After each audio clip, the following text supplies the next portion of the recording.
have a company that provides environmental consulting services for new development and construction. We have about $1.4 million in revenue and 15 employees. The majority of our business is recurring monthly income from regular services, just services. And I would like to get your input on how can I structure a commission when an employee acquires new business for us. What is the ongoing services? I buy commercial property and I purchase environmental reports, but it's not an ongoing service. It's a one-time part of my due diligence. We do these stormwater inspections during construction. As a matter of fact, we're working on one of your projects right now. Okay, you're doing the stormwater inspection up through the end of the bond. Not necessarily the bond, but through the end of the project. Okay, all right, because our projects are old enough, they should be about done on new construction. Oh, well, I bought a new piece, and maybe you're looking at it. Okay, yeah, all right, but it's stormwater, so it's not recurring perpetually, it's recurring just through the distance of the construction, the calendar of the construction, right? Correct, but it can vary in length of time. We've got a client that turns around Dollar Generals in 4 to 6 months, and we've got some subdivisions where we've been working for over 10 years because they go into new phases. Yeah, the developer, okay. Correct. Right. But the actual physical storm drain you're inspecting moves along as the development moves along. Yes, we're actually inspecting the construction. Yeah, okay, that's what I'm saying. Yeah, new construction. So okay, wow. All right, and your question is how to pay commissions on landing that client. Yes, we have an employee that is switching to more of a sales role, and I would like to find a fair commission for her. I'm getting a real tight range of 5 to 20%, which doesn't help. So I'm not sure how to structure that because the project could be a very short duration and a very low type monthly billing scenario, small project, or it could be something again that could last 10 years and be a big project. Wow. Okay. The relationship lasts 10 years, but really the actual project doesn't. Because like if you'd had a residential development and it was 6 phases, phase 1 doesn't last 10 years, but all 6 might. Correct. But usually we'll roll over from one phase to the next. Yeah, but that's a client relationship versus the actual product. Okay. All right. Wow. And this is just paid as done. I mean, there's not like a big lump on the front end. It's just as the work is done over that. Let's say it's a 6-month project. You just bill them once a month for 6 months, right? Correct. It's steady. It's the same. It's a level. Yes. It's a level cash flow. Yes. Okay. Number 1, I'm going to pay them as I get paid. Okay. Not before. And that way, if something blows up in the middle, you don't have to try to recoup out of an employee. That's a really rough place to be in. And so so their first few months, I might have to support them with some salary until they get enough of these things layered up to make a living. Well, right now, our employees, and including this employee who's doing more sales, actually provides the service. I mean, if you think of it sort of like a pest control company that might acquire new clients because someone saw their truck. Yeah, but what I'm saying is if you just start fresh, they have 0 clients, then they get 1 client, they're not going to be able to eat off of 1. They're not going to be able to pay their own bills. Not. Okay. And so until they get layered up from 1 client up to whatever, 10 or however many their capacity is, you might have to support them in the first 90 days of getting clients or the first 6 months of getting clients. But then after that, then they should just keep enough new clients coming in to offset the old ones dropping off. Agreed? Yes. Okay. So looking at that, then it's just a straight commission thing per dollar, and it is a straight percentage. We don't have to do anything weird. I would pay them as you get paid, not as you're promised to be paid, not as there's a contract. If their client doesn't pay, they don't get paid. Like if the developer goes broke, they don't get paid. Okay, right. So only when the money hits my books do I pay. And that's been we're a cash basis company. We don't borrow money. I'm not going to be in debt to my employees. And that's what ends up happening if you owe them regardless whether the contractor goes broke or not. So their job is to not only get clients, but get clients who pay. Right. And so, and you've never done this on commission before, and you're doing 1.4 million of it. Correct. How long you been doing this? 22 years. Okay. So you ought to be able to map out this new person's capacity and what they can bring in. What dollar gross volume can they bring in a year when they get full? I'm not sure I understand that. Okay, if this person does all the work that is humanly possible logistically, because there's a limit to what they can do, because they're not only selling it, they're servicing it, correct?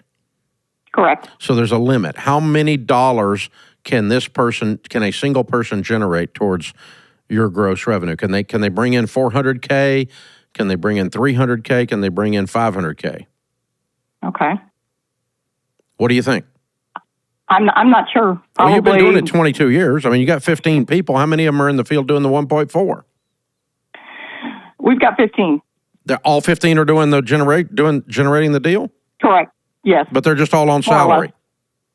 Yes. Yes. So they're bringing in $100,000 apiece. Correct. Okay. Well, 20% is $20,000. They're going to be broke. I'm confused. Right. You don't have anybody doing staff work in the office or anything. Oh, we do. The 15 includes people in the office as well. Okay. What I'm asking is how many of the 15 are currently selling and doing what you're asking this other person to do? Anybody? We have 11 potential people who could be selling. Who's in the field now generating the 1.4? 11 people. Okay. So that's $150,000 apiece. Yep. At 20%, they're still starving to death. What do you? Well, they're paid hourly as well. As well as the commission. Yes. Oh, okay. I missed that part. Okay. Huh. All right. Then, the thing I'm trying to do is I'm trying to give them a commission, and now including their hourly, that doesn't cause you to lose all your margin, but also gives them enough that gives them a reason for doing it. If they can't buy a biscuit with the commission, it's irrelevant to do all this. Right. Okay. But if they can, but we also don't want them breaking you. And so, Yes. So what does of the 11 that bring in the 1.4, what would the average income currently be for one of those? What would the average income be? What do you mean? Annual income. What they're making or what we're making? You pay 11 people to bring in 1.4. One of those people, what do you pay them annually? Between $50,000 and $70,000. Okay. All right. And so your biggest cost is the payroll associated with the actual revenue production, by far. Yes. You don't have anything close to a second on that. Okay. No. So you don't have a lot of room to add commission to that. Are you going to reduce the hourly in order to put commission on top of it? I hadn't considered it, but I could. Okay. If you don't, then it's only 5% because you can't afford anymore. Right. I mean, so on $150,000, they're going to make an extra $7,000 a year in commission on top of their hourly, and that's going to be about it. Okay. If they make 75 and then they get a little, this is basically a bonus system more than a commission sales rep. Or if you wanted to say, okay, I pay somebody 75 now, they bring in about 150, that's a 50% commission rate, and take them off of hourly. Right. Mm-hmm. Or do some hybrid in between. You could do that. You could cut the I'm going to pay you $50,000 a year and $25,000 in commission, and so 25 on is that's more like 15% then. But you'd have to reduce what you're paying them now in order to pay them north of 5, or you're going to cut your margins to ribbons. Yeah, if I'm doing the math right in my head, I'm sitting here just doing it while we're talking, but I think that's right. So what I'm always doing is I love to give them an incentive. I want them to be able to eat first. Then I want them to see their way to making really good money while I'm making good money.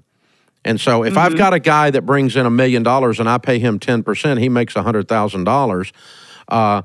I want him to make, if I'm paying him 10%, he gets $100,000. He brings in $1 million. We've got $900,000 here to deal with. And after we pay him, how many times do I want him to do that? All day long. I want him to go make $1 million because I'm making $10 million. You see how that works? So you want it to where, if they can really ramp up and make serious, crazy good money, that you're making crazy good money while they're doing it. But what you're describing to me, I don't know that they've got the capacity, since they're doing the service and the sales themselves. They're actually providing the inspections and the reports and the environmental whatever on this, as well as selling it. I don't know that they've got the capacity to bring in much more than a couple of $100,000 based on what you're telling me. You don't have anybody else out of the 11 bringing in $200,000, $300,000, $400,000 in revenue based on the numbers you're giving me. Right. Yeah. So you can't promise somebody the moon on that. For some reason, are they able to do more and they're just not? Hours in the day? No, I think that's pretty standard. We're billing market rates, I would say, probably a little above market for what we do. Yeah, but I'm saying of your 11 people, could they double their production logistically, physically, hours in the day? Do they have enough hours in the day to do it? No, I didn't think really. so. I don't think so. I don't think they got 50% capacity unused. I doubt it. Yeah, definitely not. So these guys have an upside of you paying them on somewhere around $100,000 to $200,000 worth of revenue production. And so if you pay them 20% on that, they're starving to death, if that's all they get. Right. So that's what I'm saying. So it has to be salary. It has to be some kind of salary plus something. And if the more you weight it on commission, the more you're looking at having to reduce their current fixed pay, which probably would be a morale buster. Yes, you're right. Yeah, unless it was on the way to making double income, which they can't do because they don't have the capacity to do it. So my scenario of I pay a guy $100,000 to bring in $1 million, and if he goes and does that 10 times, it doesn't apply to them because they don't have the bandwidth to do that. So I don't want to box them in a position where they lose. But I also don't want to set up something where I get choked to death and your margins get cut to ribbons. So it sounds like if you leave the pay about where it is, you're probably at a 5%. If I've done all this math right while we've circled the plane here and tried to land it. That's exhausting. I'm not sure I did it right, but I think I did. I love messing with this stuff. I like a good math riddle. You guys just listened in while me and my CFO do these kinds of math riddles, or our comp team, our compensation team is looking at something. We try to land these planes all the time, trying to figure out some way to motivate people with their pay and then not screw it up.